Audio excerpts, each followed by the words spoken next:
ठीक है, तो लगा लिया इसे फटाफट, नोट कर लो इसको।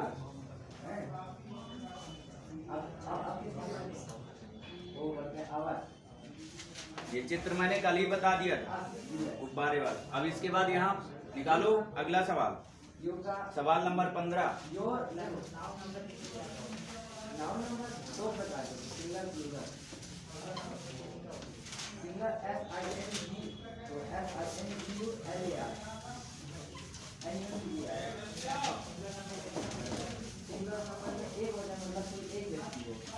सवाल नंबर 15 में क्या दिया, पढ़ लो पहले सवाल। 9B का सवाल नंबर 15 में जो दिया है उसे पढ़ लो पहले।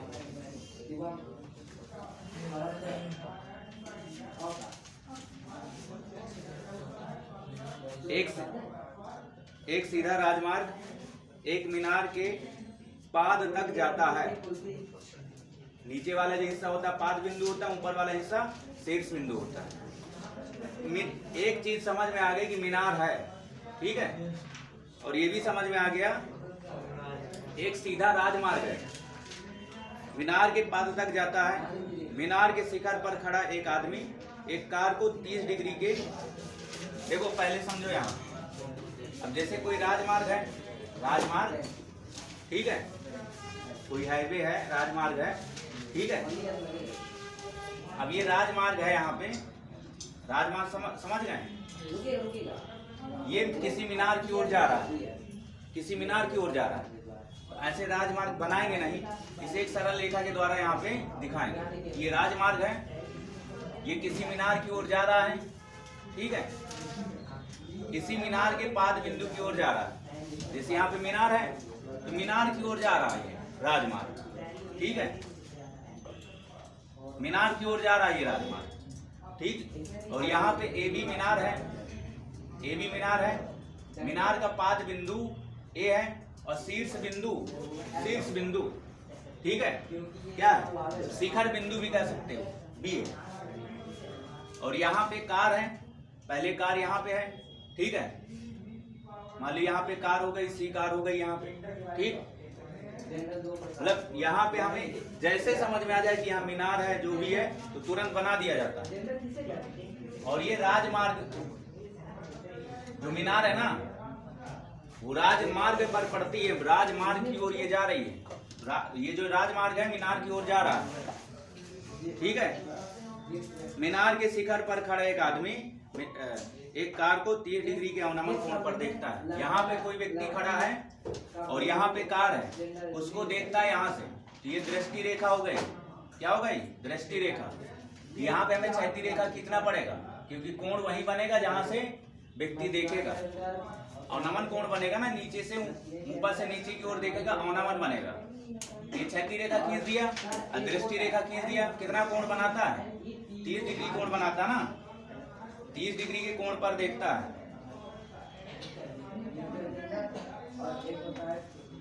और यहाँ भी 30 बनेगा। देखो जो मैंने कहा था, ये जो अवनमन कोण होता है उतना ये कोण होता है, ये वाला। अगर यहाँ से देखता तो उन्नयन कोण भी उतना ही होता, अवनमन कोण उन्नयन कोण के बराबर होता है, ठीक है, क्योंकि ये दोनों एकांतर कोण होते हैं। अब देखो जितना जितना यहाँ पे दिखाई दे रहा है उतना उतना बना दिया। अभी मैंने केवल आधा सवाल पढ़ा है और आधे में इतना मिल गया मुझे, ठीक है। अब मैं आगे पढ़ रहा हूँ। 30 डिग्री के अवनमन कोण पर देखता है जो मीनार के पाद बिंदु की ओर एक समान चाल से जाता है। जो कार है ना वो एक समान चाल से जाती है, ये कार मीनार की ओर जा रही लगातार, वो भी एक समान चाल। एक समान चाल का मतलब उसकी स्पीड कम ज्यादा नहीं हो रही, ठीक है, उसकी स्पीड बराबर है। अगर वो 60 में जा रही है तो 60 में, न कम हो रही न ज्यादा, ठीक है। ये समझो भीड़ भाड़ नहीं है, रोड एकदम खाली रोड है, एक समान चाल से जा रही है। 60 में तो 60 में ही जा रही है, वहाँ मीनार तक पहुंचेगी सेम टू सेम स्पीड, एक समान चाल से जा रही, स्पीड कम ज्यादा नहीं हो रही, ध्यान देना। 6 सेकंड बाद कार का अवनमन कोण 60 डिग्री हो जाता है। अब ये जैसे जैसे कार आगे की ओर जाओगी, ये कार यहाँ थी, अब ये कार यहाँ पहुंच गई, ये कार यहाँ पहुंच गई। पहले सी बिंदु पर थी, अब ये सी डैश पर पहुंच गई। अब कितना कोण बन रहा है? वो भी 6 सेकेंड बाद, वो भी 6 सेकेंड बाद। 3 सवाल इस टाइप के हो चुके हैं समय वाले। बताओ एक्स मीटर, यहाँ से यहाँ तक चलने में कितना दूरी जाना पड़ा? एक्स मीटर जाना पड़ा ना। और समय क्या दिया हुआ? वो भी समय 6 सेकेंड में, समय दिया है 6 सेकेंड। ठीक है, समय 6 सेकेंड दिया। अब बताओ यहाँ से यहाँ तक जाने में, देखो सवाल क्या पूछ रहा है, करा बताइए। इस बिंदु से मीनार के पाद बिंदु में इस बिंदु से मीनार के पाद बिंदु तक पहुंचने में कार द्वारा लिया गया समय ज्ञात कीजिए। कार द्वारा लिया गया समय ज्ञात कीजिए। किस बिंदु से? अरे जहाँ पे 60 बना है, अभी अभी 60 डिग्री बना कि नहीं बना? पहले कार यहाँ थी, फिर कार यहाँ पहुंच गई, 60 बन रहा है। तो इस बिंदु से मीनार के पाद बिंदु तक, मतलब मीनार तक पहुंचने में कितना समय लगेगा, ये बताना ना कितना समय लगेगा। मतलब वाई मीटर मान लो इसे। अब मीनार की हाइट नहीं पता तो एच मीटर मान लो। मीनार की हाइट नहीं पता एच मीटर मान लो। माना मीनार की हाइट क्या है? H metre. ठीक है, माना कार को मीनार तक पहुंचने में कितना समय लगेगा? पहुंचने में कितना समय लगेगा, यही बताना ना। वाई मीटर चलना पड़ेगा। कितना चलना पड़ेगा? वाई मीटर चलना पड़ेगा। ठीक है, वाई मीटर चलना पड़ेगा। हमें ये नहीं पता ना, समय बताना है। हमने ये मान लिया कि वाई मीटर चलना पड़ेगा। कार को मीनार तक पहुंचने में वाई मीटर चलना पड़ेगा। ठीक है, बस यहीं से सवाल की स्टार्टिंग कर देंगे हम। यहाँ से यहाँ तक वाई मीटर मांगे, एक्स वाई के बीच में अनुपात निकालेंगे। ये देखेंगे ये एक्स मीटर कितना भाग है, वो 6 सेकेंड में चल रहा है। वाई मीटर में चल रहा है, अगर एक्स मीटर 6 सेकेंड में चल रहा है तो बताओ वाई मीटर चलने में कितना समय लगेगा? वाई मीटर चलने में कितना समय लगेगा? सवाल हुआ था ना समय वाला, हुआ था ना। 2 हो चुके हैं, 2 हो चुके हैं। क्या किया जाता है वहां पे? कोई भी त्रिभुज पहले ले लो, चाहे 30 वाला ले लो, चाहे 60 वाला। ठीक है, तुम्हारा टारगेट है एक्स वाई के बीच में अनुपात निकलना चाहिए। अगर एक्स वाई के बीच में अनुपात आ गया तो फिर सवाल का आंसर आ गया। ठीक है, अगर एक्स वाई के बीच में अनुपात आ गया तो सवाल का आंसर आ गया। मान लो यहाँ पे 5, मान लो यहाँ पे 2:1 आया। 2 भाग चलने में 6 सेकेंड और 1 भाग चलने में कितना? 3 सेकेंड। कई बार लगा चुके हो ना सवाल, तो लगाना फिर आगे इसके। अब मैं छोड़ रहा हूं, तुम्हें एक्स वाई के बीच में अनुपात निकालना ही तुम्हारा काम है। 2 सवाल ऑलरेडी पहले से बता चुका हूं। ठीक है, अभी इसे कल लगा के आना, फिर आए तो पूछ लेना। ठीक है, मैं बता दूंगा। तो इससे अच्छा अगर तुम अगर खुद लगा लोगे, पहले से लगा लोगे, इससे तुम्हारा ही फायदा है। ठीक है, नहीं तो मैं बता दूंगा और तुम लोग छाप लेना यहाँ पे, काम खत्म। अगला सवाल बताओ कौन सा बताना है? ये लास्ट था। ठीक है, अब ये तुम्हारा ये लिख लिया वृत्तों संबंधित क्षेत्रफल। अब ये चलेगा यहाँ,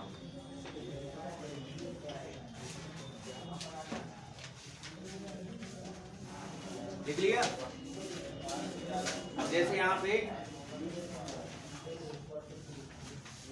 जैसे ये क्या है? वृत्त है। ठीक है, देखो वृत्त क्या होता है पहले समझो। यहाँ जैसे ये एक ओ बिंदु है, तो एक निश्चित बिंदु से बराबर दूरी पर जितने भी बिंदुओं का पथ होता है, एक निश्चित बिंदु से, मतलब यहां से, ये बिंदुओं का क्या है? एक समूह है। ये बिंदुओं का एक समूह है, और ऐसा समूह है बिंदुओं का, ये बिंदुओं का एक ऐसा समूह होता है वृत्त। जो वृत्त होता ना, वृत्त की परिभाषा बता रहे हैं यहाँ पे। ठीक है, वृत्त एक ऐसे बिंदुओं का समूह होता है जो किसी निश्चित बिंदु से बराबर दूरी पर होता है। जैसे चाहे ये वाला बिंदु देखो, तो जितना ये होगा उतना ये होगा, यानी कि सभी बिंदुओं की दूरी क्या है, एक निश्चित बिंदु से ये सभी बिंदु बराबर दूरी पर होते हैं। तो ये क्या बनाते हैं, एक वृत्त बनाते हैं। ठीक है, क्या बनाते हैं, वृत्त। तो समझ गया ना, ये है वृत्त, ये है वृत्त, जिसे वृत्तीय पथ भी बोल सकते हो। बिंदु का एक ऐसा समुच्चय वृत्त का निर्माण करता है जो किसी निश्चित बिंदु से बराबर दूरी पर होते हैं। क्या ये वाला बिंदु देखो, इससे बराबर दूरी पर होगा। चाहे ये वाला बिंदु देखो, अगर ये 10 मीटर पर है तो ये भी 10 मीटर पर होगा। कोई भी बिंदु ये देखा जाए तो इस निश्चित बिंदु से, एक यहाँ पे फिक्स पॉइंट लिया गया है, उससे बराबर दूरी पर सभी बिंदु होते हैं। ऐसे बिंदुओं का समुच्चय क्या कहलाता है, वृत्त कहलाता है। ठीक है, जो एक निश्चित बिंदु लिया जाता है वो वृत्त का केंद्र कहलाता है। क्या कहलाता है, वृत्त का केंद्र। तो क्या ये पूरा वृत्त है, ये पूरा वृत्त है, ये पूरा वृत्त नहीं है, ये है वृत्त। ये जहां जहां मैं बता रहा हूं ना, जहां जहां ये जा रहा है, ठीक है, वो है वृत्त। ये वृत्त का अभ्यंतर है और ये वृत्त का बाएं वाला भाग है। ठीक है, ये है वृत्त। यहाँ ये जो मार्कर चल रहा है ये है वृत्त, यानी कि वृत्त बिंदुओं का समुच्चय होता है। वृत्त क्या होता है, बिंदुओं का समुच्चय होता है। जैसे मैंने रेखा को बताया था, रेखा भी बिंदुओं का क्या होता है, समुच्चय। रेखा बिंदुओं का समुच्चय होता है, लेकिन ये ऐसे बिंदुओं का समुच्चय होता है जो एक निश्चित बिंदु से, एक फिक्स पॉइंट से सभी बिंदु क्या होते हैं, बराबर दूरी पर होते हैं। ठीक है, सभी बिंदु क्या होते हैं, बराबर दूरी पर होते हैं। तो यही बिंदुओं का समुच्चय क्या कहलाता है, यही बिंदुओं का समुच्चय वृत्त कहलाता है। ठीक है, क्या कहलाता है, वृत्त कहलाता है। ठीक है, समझ गया ना, ये वृत्त का अभ्यंतर है। बताओ ये कहाँ पे खड़े हो, वृत्त के अभ्यंतर में खड़े हो। ठीक है, और ये बताओ ये कहाँ पे है, ये वृत्त के बाहर। ठीक है, बाएं भाग है ये वृत्त। और ये बताओ ये क्या है, ये है वृत्त, ये है वृत्त, ये वृत्त पर ही खड़े हो। समझ गए ना, यहाँ पे 3 भाग बता दिए ना वृत्त के। तो लिख लो यहाँ पे वृत्त की परिभाषा लिख लो फटाफट।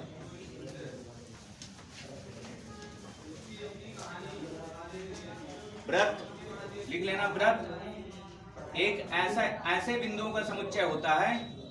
वृत्त एक ऐसे बिंदुओं का समुच्चय होता है।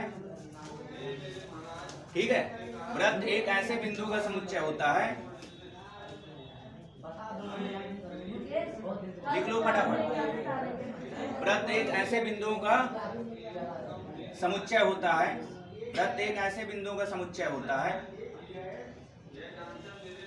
वृत्त एक ऐसे बिंदुओं का समुच्चय होता है जो एक निश्चित बिंदु से, जो एक निश्चित बिंदु से, जो एक निश्चित बिंदु से, एक निश्चित बिंदु से बराबर दूरी पर होते हैं, बराबर दूरी पर होते हैं। ये है वृत्त की परिभाषा यहाँ। ठीक है, वृत्त एक ऐसे बिंदुओं का समुच्चय होता है जो एक निश्चित बिंदु से, जो एक निश्चित बिंदु से बराबर दूरी पर होते हैं। ठीक है, हो गया ना। उस निश्चित बिंदु को केंद्र कहते हैं, वृत्त का केंद्र कहते हैं। उस निश्चित बिंदु को, उस निश्चित बिंदु को वृत्त का केंद्र कहते हैं, वृत्त का केंद्र कहते हैं। ठीक है, केंद्र भी समझ गए कि वृत्त का केंद्र क्या होता है, जो एक निश्चित बिंदु होता है। ठीक है, जिसकी सहायता से वृत्त का निर्माण किया जाता है, उस निश्चित बिंदु को, बिंदु का केंद्र, सॉरी, वृत्त का क्या कहलाता है, केंद्र। उस निश्चित बिंदु को वृत्त का केंद्र कहते हैं, वृत्त का केंद्र कहते हैं।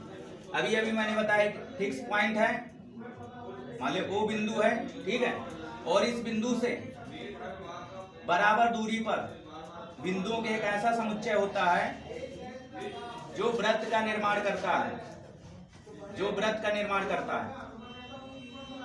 ठीक है, ये सभी बिंदु एक निश्चित बिंदु से बराबर दूरी पर होते हैं। बिंदु का एक ऐसा समूह, बिंदुओं का ऐसा समुच्चय, ऐसा ग्रुप, ये क्या है, बहुत सारे बिंदु लिए ना, इसके अगल बगल बहुत सारे बिंदु लिए ना, ठीक है। ये सारे बिंदु इससे बराबर दूरी पर हैं, जितने भी बिंदु है ना सब इससे बराबर दूरी पर हैं। तो मैंने परिभाषा में क्या लिखवाया, वृत्त एक ऐसे बिंदुओं का समुच्चय होता है, ठीक है, जो एक निश्चित बिंदु से, ये है निश्चित बिंदु, बराबर दूरी पर होते हैं। सभी बिंदु बराबर दूरी पर होते हैं, वही बिंदु वृत्त का निर्माण करते हैं। किसका निर्माण करते हैं, इन सभी को आपस में जोड़ दिया जाए तो क्या बनेगा, ये वृत्त का निर्माण करेंगे। तो जिसका निश्चित बिंदु है उसको क्या कहा जाएगा, उसको केंद्र कहा जाएगा, वृत्त का केंद्र कहा जाएगा, ठीक है, वो से दर्शाया जाएगा, वृत्त का केंद्र कहा जाएगा, ठीक है। तो वृत्त का केंद्र समझ गया ना, जो एक निश्चित बिंदु होता है जिससे ये सारे बिंदु बराबर दूरी पर है, ठीक है, कोई कम ज्यादा पर नहीं है। अगर कम ज्यादा दिख रहा है तो बराबर मान के ही चलना, चाहे ये बिंदु लिया जाए, इससे जितना ये 10 मीटर पर है ये भी 10 मीटर पर होगा, ये सारे बिंदु 10-10 मीटर पर होंगे, ठीक है। तो केंद्र बिंदु से वृत्त के बिंदु, ये सारे के सारे किसका बिंदु कहलाएंगे, वृत्त के बिंदु कहलाएंगे, क्योंकि जो बिंदु वृत्त का निर्माण करते हैं वो वृत्त के बिंदु कहलाएंगे, ठीक है। तो वृत्त के किसी बिंदु से, अब केंद्र बिंदु से, जो निश्चित बिंदु होता है केंद्र बिंदु, वहां से वहां तक की दूरी क्या होगी, त्रिज्या होती है, त्रिज्या। अब त्रिज्या की परिभाषा लिख लो, हेडिंग लगा लिखो यहाँ, ये पहले भी बता चुके हैं 9th में भी। त्रिज्या की परिभाषा लिखो, ठीक है। वृत्त के केंद्र और वृत्त के किसी बिंदु के बीच की दूरी त्रिज्या कहलाती है। वृत्त के केंद्र और वृत्त के किसी बिंदु, वृत्त का बिंदु कहाँ मिलेगा, ये है वृत्त, हो गया। वृत्त के केंद्र लिख लिया, वृत्त के केंद्र और वृत्त के किसी बिंदु के बीच की दूरी त्रिज्या कहलाती है, ठीक है। सभी त्रिज्याएं बराबर होती हैं, वृत्त की सभी त्रिज्याएं बराबर होती हैं, वृत्त की सभी त्रिज्याएं बराबर होती हैं।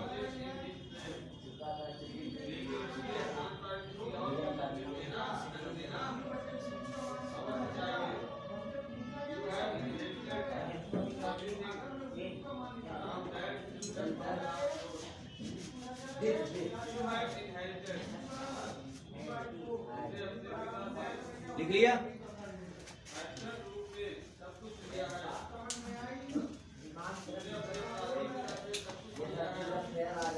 ठीक है। तो समझ गया ना वृत्त क्या होता है, बिंदु का एक ऐसा समूह जो एक निश्चित बिंदु से बराबर दूरी पर होते हैं। उन सभी बिंदुओं को कहा जाता है कि वृत्त का निर्माण करते हैं, ठीक है।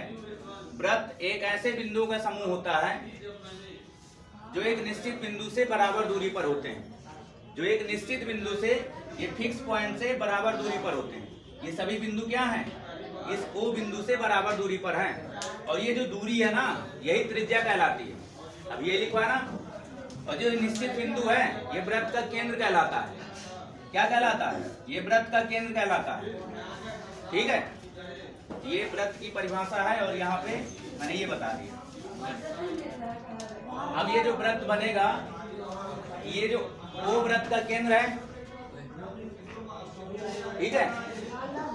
ये जो बिंदु होता है, इन सभी बिंदुओं से, ये सभी बिंदु क्या होते हैं, इससे बराबर दूरी पर होते हैं। कोई भी यहाँ पे बिंदु ले लिया जाए तो बिंदुओं का समूह है। वृत्त क्या होता है, बिंदुओं का समूह होता है, बिंदुओं का समूह। बहुत सारे बिंदुओं को इस तरह से लाइन से ऐसे लगा दिया जाए जो इससे बराबर दूरी पर हो, जो फिक्स पॉइंट है। ये किसका निर्माण करेंगे, वृत्त का। मतलब वृत्त ये है वृत्त, ये है वृत्त। ये वृत्त का अभ्यंतर है, अंदर वाला भाग है, और ये बाहर का बहिर्भाग है, बाह्य वाला भाग, ठीक है। ये अभ्यंतर है, अभ्यंतर कहा जाएगा, ठीक है। और ये क्या है, ये बाह्य भाग है, बाह्य, बहिर्भाग भी कह सकते हो, ठीक है। ध्यान देना। अब बताओ, यहाँ पे कोई व्यक्ति खड़ा है तो कहाँ पे है, वृत्त के अंदर है ना, अभ्यंतर पर है, ठीक है। और यहाँ पे कोई व्यक्ति है तो वृत्त पर है, क्योंकि ये है वृत्त, ये है वृत्त, तुम लोग कह देते पूरा व्रत, पूरा व्रत नहीं। अब व्रत के द्वारा घेरा गया जो एरिया है वो व्रत का क्या कहलाएगा? क्षेत्रफल कहलाएगा। ये व्रत के द्वारा ही तो एरिया घेरा गया है, ये व्रत के द्वारा ही तो एरिया घेरा गया है, ठीक है। त्रिभुज के द्वारा जो एरिया घेरा जाता है वो त्रिभुज का क्षेत्रफल कहलाता है, ठीक है। अब देखो यहाँ पे जीवा, दो बिंदुओं के बीच की दूरी, व्रत के दो बिंदु के बीच की दूरी क्या कहलाती है? जीवा कहलाती है। एक व्रत का बिंदु ये है, एक व्रत का बिंदु ये, ठीक है, क्या कहलाती है? जीवा, ठीक है। अब परिधि क्या होती है?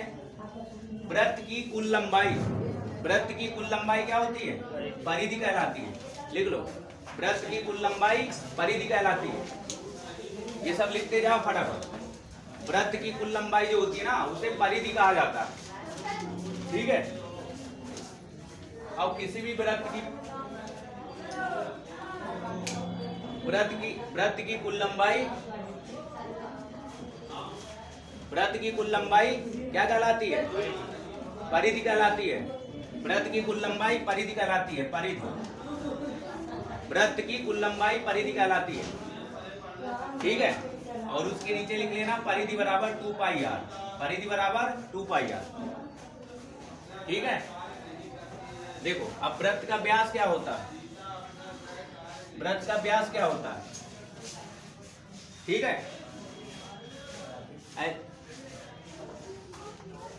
जीवा लिख लिया, जीवा लिख लो, जीवा लिख लो। व्रत के दो बिंदुओं के बीच की दूरी जीवा कहलाती है। मतलब जीवा क्या है? दो बिंदुओं के बीच की दूरी। जीवा एक तरह की क्या है? जीवा एक तरह की दूरी है, डिस्टेंस है। यहाँ से यहाँ तक की डिस्टेंस कितनी है? 10 मीटर, 15 मीटर, 20 मीटर जो भी होगी उसे क्या कहा जाएगा? जीवा कहा जाएगा, ठीक है। व्रत के दो बिंदुओं को मिलाने वाला रेखाखंड, रेखाखंड लिख लेना चाहो, ठीक है। रेखाखंड, दो बिंदुओं को मिलाने वाला, व्रत के दो बिंदुओं को मिलाने वाला रेखाखंड क्या कहलाता है? जीवा कहलाता है। दो बिंदुओं को मिलाने वाला रेखाखंड क्या कहलाता है? जीवा कहलाता है। अब केंद्र बिंदु को व्रत के बिंदु से मिलाने वाला रेखाखंड क्या कहलाता है? त्रिज्या कहलाता है। क्या कहलाता है? त्रिज्या कहलाता है। समझ रहे हो? लिख लिया? अब यहां ध्यान देते जाओ। व्रत के बिंदु और केंद्र बिंदु को मिलाने वाला रेखाखंड क्या कहलाता है? त्रिज्या कहलाता है। अब व्रत के दो बिंदु को मिलाने वाला रेखाखंड क्या कहलाता है? त्रिज्या, जीवा कहलाता है। क्या कहलाता है? जीवा, ठीक है। और जो एक निश्चित बिंदु लिया जाता है वो क्या कहलाता है? व्रत का केंद्र कहलाता है, ठीक है। व्रत का केंद्र कहलाता है।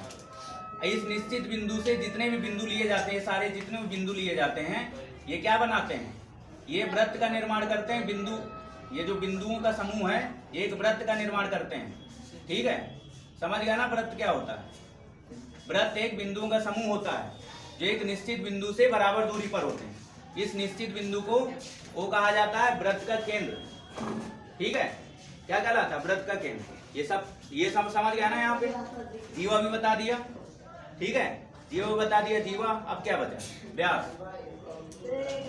ऐसी जीवा जो व्रत के केंद्र से होकर के जाती है।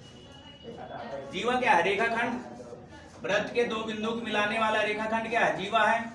और जो जीवा व्रत के केंद्र से जाएगी, जो जीवा व्रत के केंद्र से जाएगी उसे क्या कहा जाएगा? उसे व्यास कहा जाएगा, ठीक है। उसे क्या क्या कहा जाएगा? व्यास। ये सब 9th में पढ़ा है, सब तुम लोगों को याद है, दिला रहे हैं आप, ठीक है। तुम्हें याद आ जाए क्योंकि इन सब का काम पड़ेगा।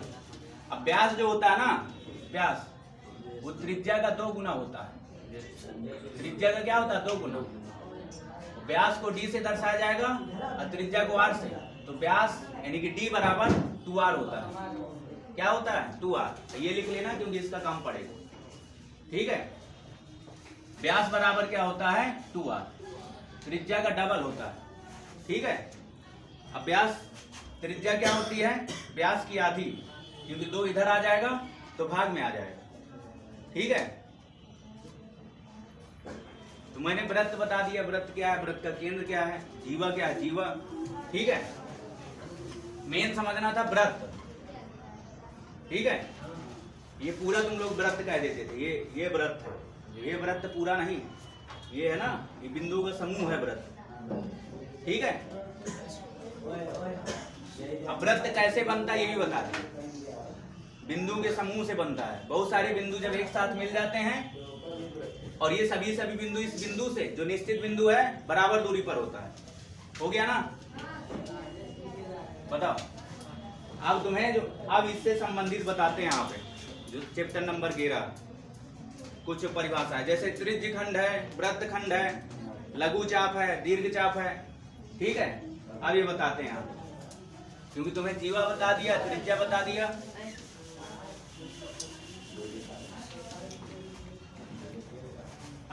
अब देखो वृत्त का चाप,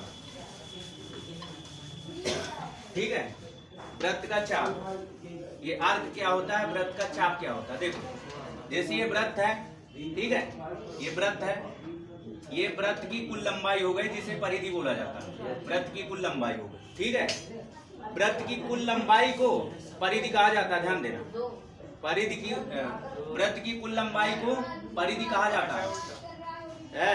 इधर अब बताओ यहाँ पे क्या है, ए है और यहाँ पे बी है।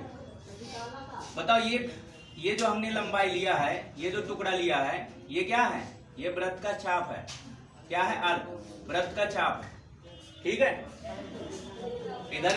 इधर भी लंबाई बचेगी, है ना। वृत्त के देखो, वृत्त के दो बिंदुओं के बीच की जो लंबाई होगी वो चाप कहलाएगा। जैसे एक बिंदु यहाँ ले लिया, एक बिंदु यहाँ ले लिया, ये जो लंबाई होगी वृत्त का क्या कहलाएगा? चाप। ये वाला, अब ये भी तो लंबाई है, ये भी तो लंबाई है वृत्त की, ये क्या कहलाएगा? ये भी चाप कहलाएगा। लेकिन ये दीर्घ चाप है, ये क्या है? दीर्घ है, बड़ा है, ज्यादा लंबाई है। ज्यादा लंबाई ना, यहाँ से यहाँ तक जाओगे तो ज्यादा लंबाई है, और यहाँ से यहाँ तक जाओगे तो ये कम लंबाई है, तो इसे लघु कहा जाएगा। लघु माने, है ना, छोटा, यानी कि कम लंबाई। लघु मतलब कम लंबाई वाला, ठीक है। लघु माने कम, दीर्घ माने बड़ा, ठीक है। तो दो तरह के चाप हो गए ना, एक लघु चाप और एक दीर्घ चाप। अभी चाप बताया ना, चाप दो बिंदुओं के बीच की लंबाई जो होगी, वृत्त के दो बिंदुओं के बीच की जो लंबाई होगी वही चाप कहलाता है। एक लघु चाप है, एक क्या हो गया? एक दीर्घ चाप हो गया। चाप समझ गया ना, अर्क क्या होता है, चाप क्या होता है। वृत्त के दो बिंदुओं के बीच की लंबाई, वृत्त के दो बिंदुओं के बीच की लंबाई, क्योंकि वृत्त बहुत सारे बिंदुओं से मिलकर के बनता है, ठीक है। ये बहुत सारे बिंदु जब एक साथ मिल जाते हैं तभी वृत्त का निर्माण होता है। अभी यही वृत्त के बारे में बता रहे थे। तो वृत्त पर एक बिंदु यहाँ पे, एक बिंदु यहाँ पे है, तो इसके बीच की दूरी क्या कहलाएगी? चाप। तो ये भी तो चाप कहलाएगा। तो ऊपर वाला दीर्घ चाप है, ये क्या है? लघु चाप। तो दीर्घ चाप, लघु चाप समझ गए? दीर्घ चाप, लघु चाप समझ गए आप, ठीक है। दीर्घ चाप, लघु चाप समझ गए आप। अब तुम्हें समझना त्रिज्य खंड क्या होता है, ठीक है। अब तुम्हें समझना त्रिज्य खंड क्या होता है। त्रिज्य खंड, अब ये बिंदु यहाँ पे ले लिया और एक बिंदु यहाँ पे ले लिया, ठीक है। ये त्रिज्या हो गई, ठीक है, और ये भी त्रिज्या है क्योंकि त्रिज्या की परिभाषा बताया है। और ये क्या हो गया? चाप हो गया, ठीक है। ये क्या हो गया? चाप। तो त्रिज्या और चाप के बीच में जो क्षेत्र होता है, ठीक है, त्रिज्या और चाप से जो घिरा क्षेत्र होता है उसे त्रिज्य खंड कहते हैं। क्या कहते हैं? त्रिज्य खंड। तो लिख लो, त्रिज्य खंड लिखो यहाँ। बताओ, ये है त्रिज्य खंड। बताया ना त्रिज्य खंड क्या है? त्रिज्याओं और चाप के बीच, त्रिज्याओं और चाप के बीच जो क्षेत्र घिरा होता है, त्रिज्या और चाप, वृत्त की त्रिज्या और चाप से जो क्षेत्र घिरा होता है उसे त्रिज्य खंड बोलते हैं। उसे क्या बोलते हैं? त्रिज्य खंड बोलते हैं। मतलब क्षेत्र होता है, एक एरिया होता है, क्षेत्र होता है जिसे हम त्रिज्य खंड बोलते हैं। और कैसा एरिया होता है? जो यहाँ पे त्रिज्याओं, जैसे ये त्रिज्या आर है और ये भी त्रिज्या आर है, क्योंकि सभी त्रिज्याएं बराबर होती हैं, तो त्रिज्याओं त्रिज्याओं और चाप के बीच में, ये चाप ए बी हो गया, ये चाप क्या होगा ए बी, ऐसे दर्शाया जाता है चाप को, ऊपर अर्थ ऐसे लगा दिया जाता है, ठीक है। तो चाप ए बी और त्रिज्या ओ ए और ओ बी, त्रिज्या और चाप के बीच में जो क्षेत्र घिरा होता है उसे त्रिज्यखंड बोलते हैं। लिख लो फटाफट, अभी बोल तो दिया, अभी लिखवाया तो रहा, वो लिख लिए सब लोग, इसलिए होश की दवा खा के बैठा करो। बताओ, त्रिज्यखंड बता दिया ना, अब बताओ त्रिज्यखंड की परिभाषा क्या है? त्रिज्याओं और चाप के बीच में जो क्षेत्र घिरा होता है उसे त्रिज्यखंड बोलते हैं। लिख लिया ना, त्रिज्यखंड बोलते हैं। अब देखो यहाँ पे